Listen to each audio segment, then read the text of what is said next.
Hey guys, welcome back to another quick tutorial video of Tech It Simple.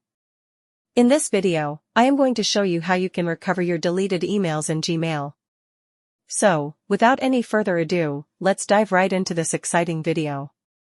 In order to recycle the deleted emails in your Gmail, you have to open your Gmail in any browser on your computer.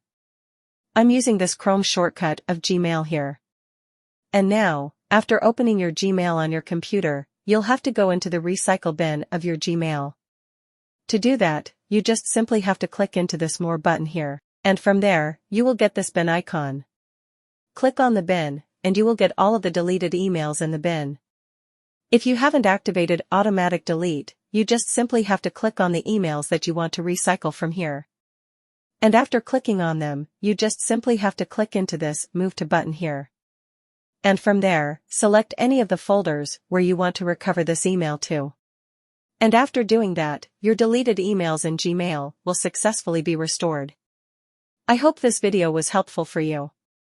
If yes, don't forget to like, share, and subscribe to the channel to never miss another helpful future content. Thank you for watching the video.